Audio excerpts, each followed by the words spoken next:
Hi there, everybody. Thank you so much for making the time to join us today for Market Sense on this pivotal week. I'm Heather Hedges with Fidelity.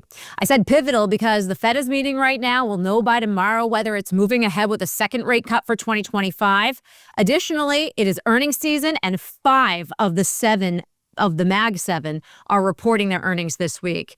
We're also coming off another week of all-time highs for the S&P 500. It was primarily driven by potential for a China trade truce in regards to tariffs, strong earnings reports, the tech rally, and a long-awaited inflation report that did come in cooler than expected, making an additional case for more Fed cuts. And just big picture here for a moment, just to zoom out and remind everybody where we are right now.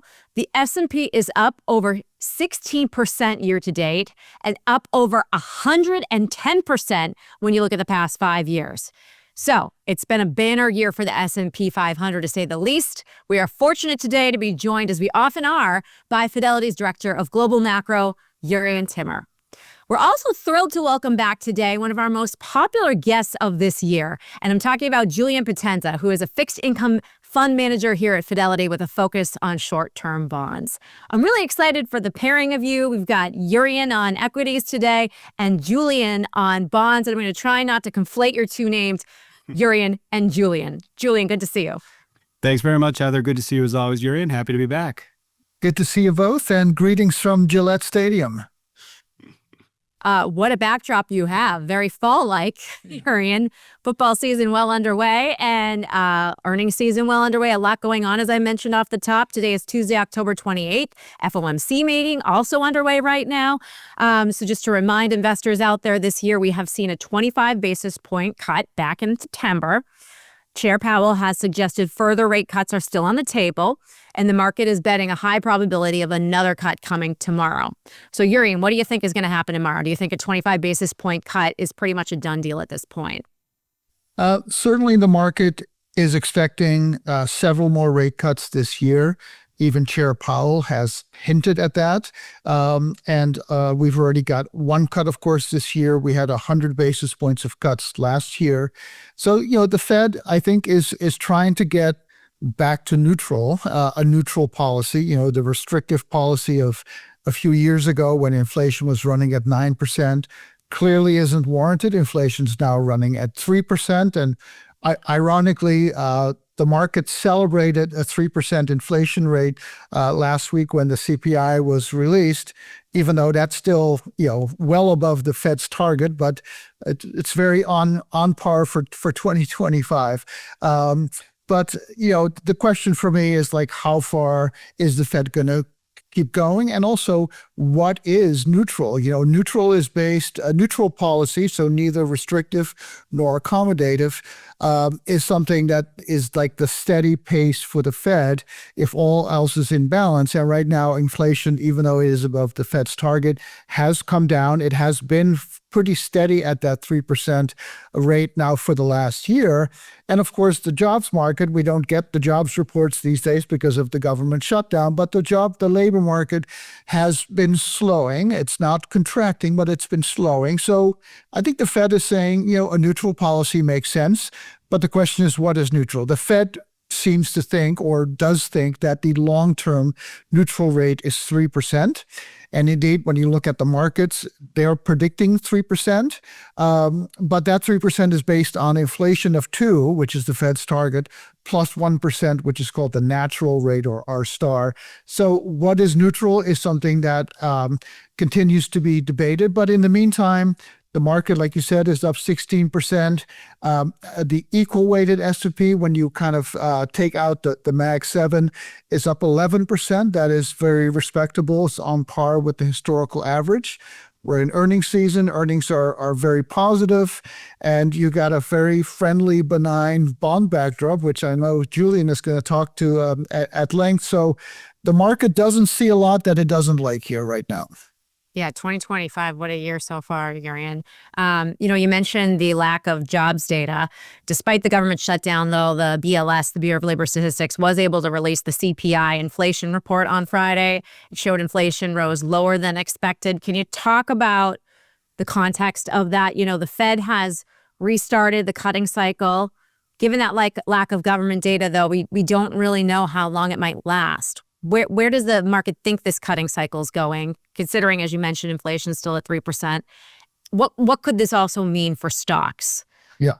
And just to give a little backdrop, so obviously we are in a shutdown. It's the second longest now, I think, in history.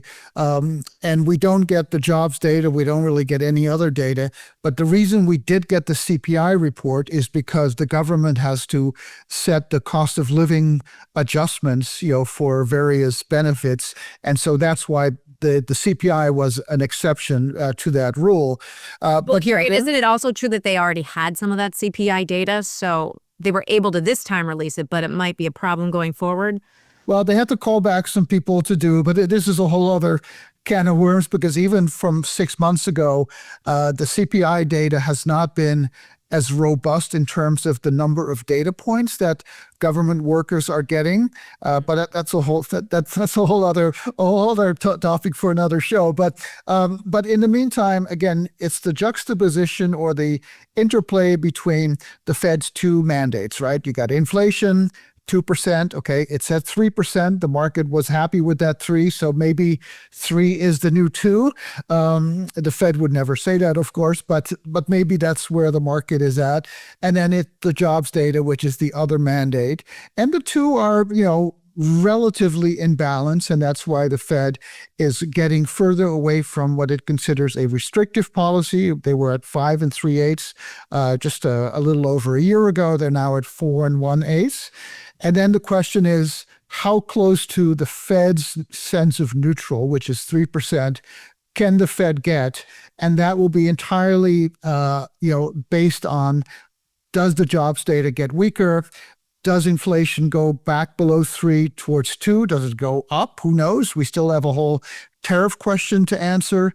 And so my sense is that, and this is just my own sense, is that the Fed right now says, okay, we got some more wood to chop. We can cut a few more times, and then we'll wait and see. And of course, at that point, we get towards the end of Chair Powell's term. This is next year in May. So there'll be all kinds of other dynamics in play. But again, as I said earlier, right now for the stock market, you got benign interest rates, falling short rates, a well-behaved 10-year yield, and you get rising earnings, and you have this whole AI narrative. And it's a backdrop where momentum is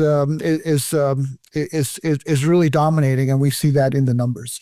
All right. Thank you so much, Sherry. And let's bring Julian in now and talk about the impact on the bond market. So catch us up a little. It's been a while since we've talked to you, Julian. Catch us up on what this rate cutting cycle has meant for the bond market so far. Sure. Thanks, Heather. Great starting question. So big picture, rate cuts, generally a supportive environment for the bond market. When the Fed cuts rates, interest rates tends to fall. That's good for bond prices. That supports bond returns. We've seen pretty decent returns in the bond market this year. I'm seeing a little over 6% for the overall taxable bond market. So that's handily ahead of inflation, running around 3, as Jurriën suggested, positive on a real basis. And we've seen pretty good returns across the yield curve. Now, that's mostly about treasury yields so far. That's risk-free rates. That's what the Fed impacts most directly. But I think this is an important point. When you invest in the bond market, you tend to own securities beyond just treasuries. You own corporate bonds, securitized products, maybe muni bonds. These other forms of bonds are usually a little bit riskier than treasury securities, so you get some extra yield when you buy them. That extra yield, we call it the credit spread. It's the spread or difference between the yield you get on, say, a corporate bond versus similar U.S. treasury securities. And credit spreads are really the other key driver of bond market returns along with treasury yields. So how does that work? Obviously, you get some extra yield, but importantly, when credit spreads move, they tend to impact bond prices. And when credit spreads tighten, that's good for bond prices. You see bond prices going up, supportive for return, all else equal. It's not a perfect analogy. There's some other factors in the mix for bonds, but you can sort of think of a credit spread as similar to a PE ratio on a stock, right? When credit spreads are tight, that's like a high PE ratio. So when spreads are tightening, that's good for the performance of bond markets. But the flip side is at the end of that, they're expensive, which can have an implication for future returns.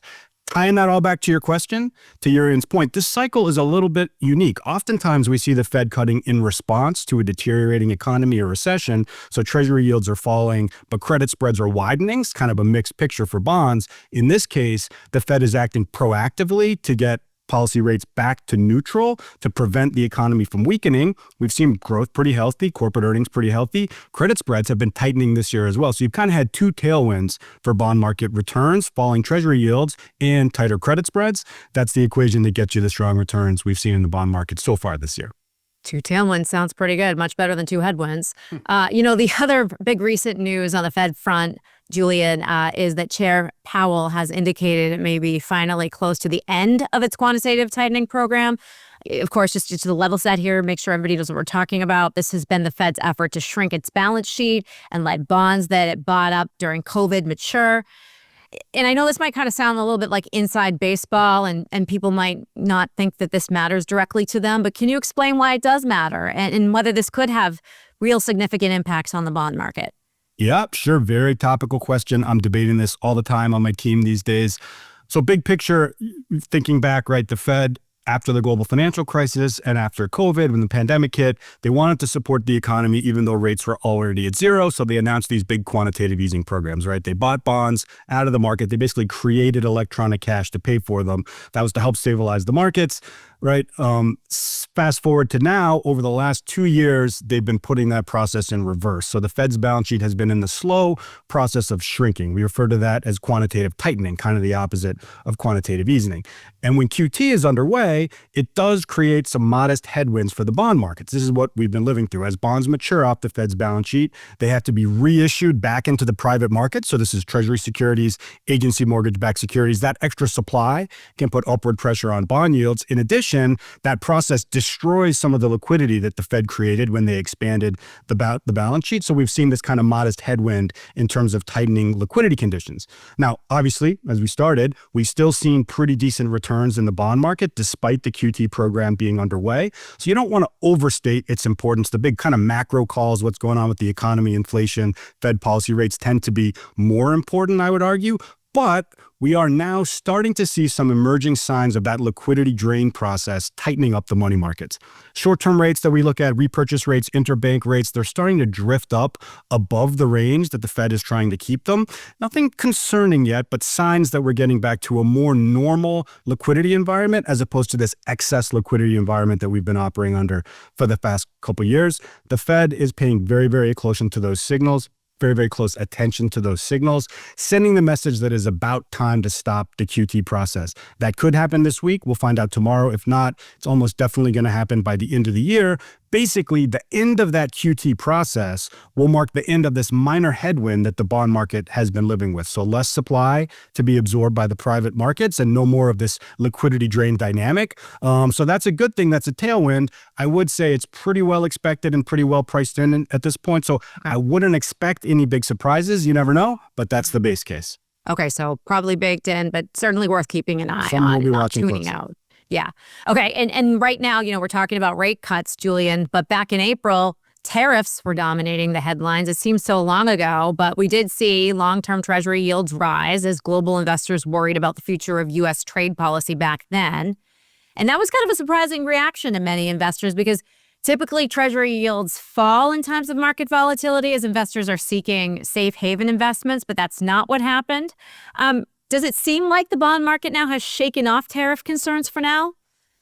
Yeah, another great question. Definitely an interesting month. We saw two things going on in the bond market. One, to our earlier discussion, credit spreads widened pretty sharply. That reflected the risk of economic disruption from tariffs. And then two, to your point, treasuries, they behaved a little differently, right? A lot of volatility. Treasury yields didn't just fall as we're used to seeing. I think there was two things going on. One, the impact of tariffs on the economy. It's kind of a tricky thing for the bond markets to discount. It's got offsetting implications, right? It's bad for growth, which usually makes risk-free rates fall, but it also is potentially potentially inflationary, which can make them rise. And so it's a tricky thing to discount. The other important thing, the whole concept of a trade war speaks to rising tensions with our major trading partners, right? And they also tend to be major investors in the treasury market. So in April, investors were worried about global investors' views of U.S. dollar assets like treasuries. Are they going to effectively abandon this market in the face of the trade war? If so, how's the Treasury Department going to be able to sell all the debt that it needs to fund the government? Since then, we've seen two developments. One,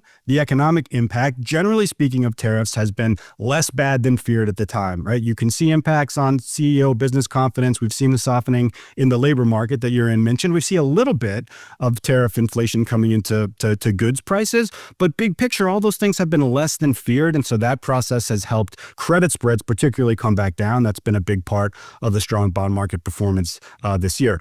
On the global investor side, we have seen the administration sign trade deals with many of our major trading partners. Now, you could argue about the process and if it's fully over, but I think some of that fear of a disruptive rupture that would see foreign investors kind of permanently abandon the market has calmed back down. So I think that's all kind of pointing to the fact that while we're not completely through the tariff story thus far, I think the bond market has weathered it pretty well, gotten its arms kind of around how to think about these risks, and it should see it more likely that we see some of the more traditional bond market relationships with other markets going forward.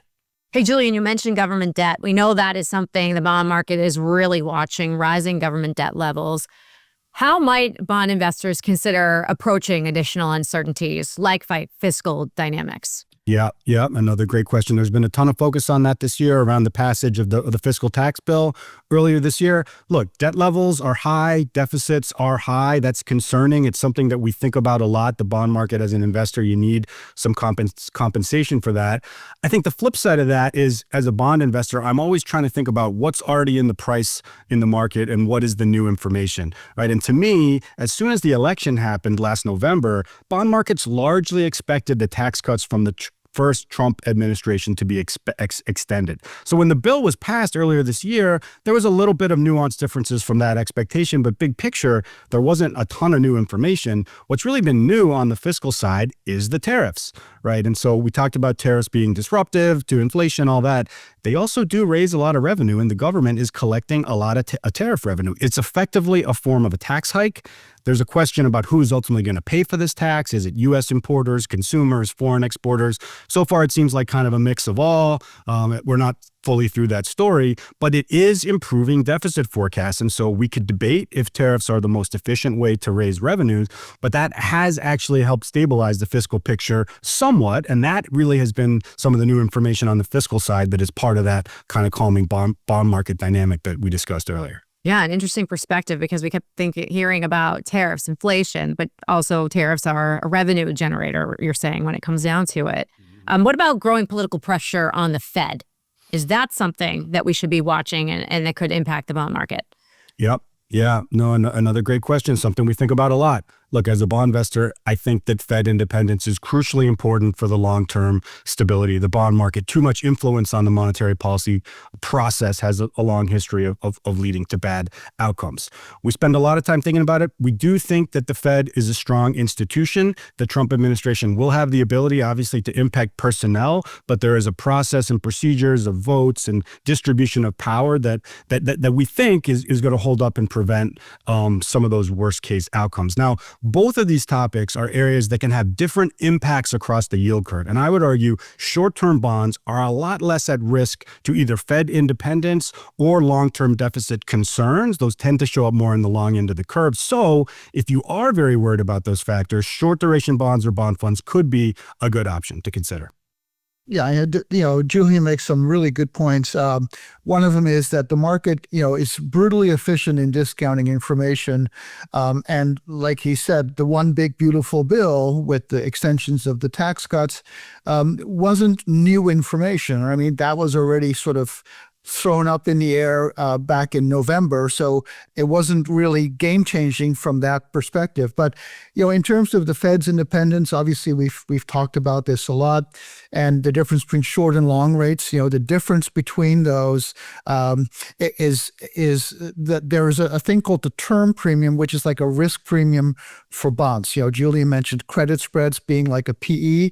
Well, it's not a credit spread, but some of the difference between long and short rates can be explained by investors' willingness or unwillingness to take the risk of lending to a company or a government for a long period of time. And that definitely is one of the risks that if there's too much fiscal shenanigans, or if the Fed does get flipped by the administration or skewed in a more dovish direction, that would be the transition mechanism for that to play out in the market. And the term premium was negative for a while, which doesn't make a lot of sense, but that was during the QE days, the quantitative easing days. Those days are now over, and the term premium has become positive, but it's fairly stable, and that's why the 10-year yield is at 4%. It was close to 5% just 6 months ago. So things are very, very quiet despite all of these headlines and risks. Well, I want to talk a little bit more about short duration bonds. Thanks for that setup there, Jurriën.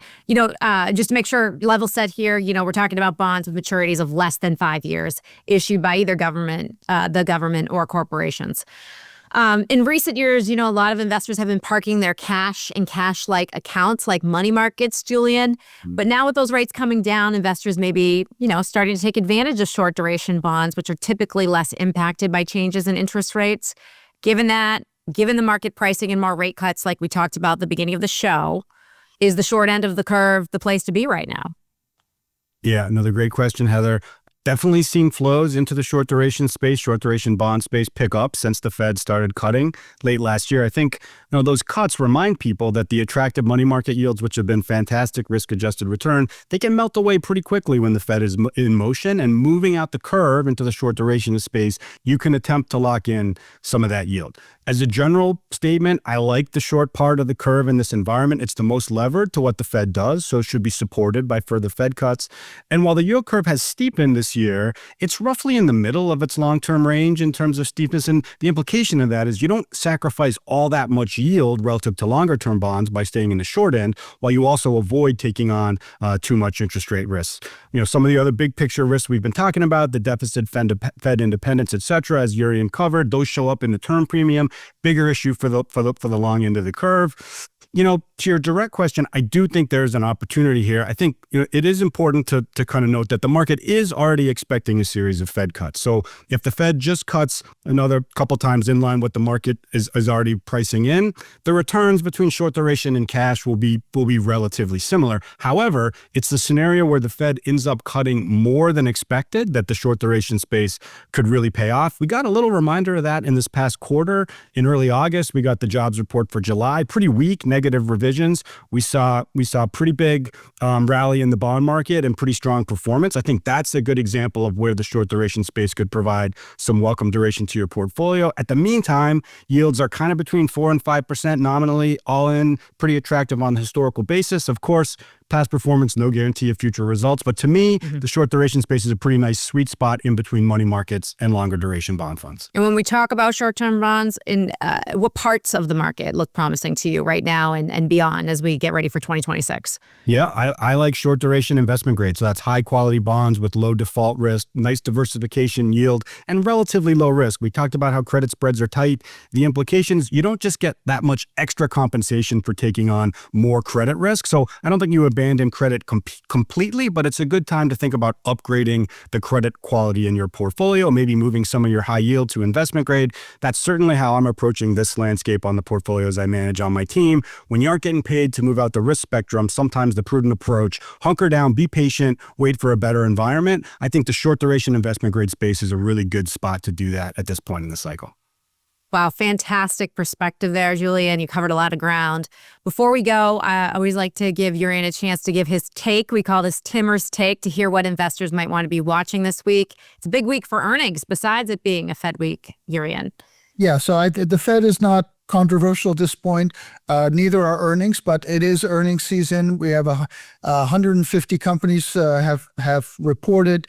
85% have beaten estimates by about 8 percentage points on average. So very, very solid. And as you mentioned, 5 out of the Mag 7 are reporting, and obviously those are the big bellwethers. So we'll see what they do.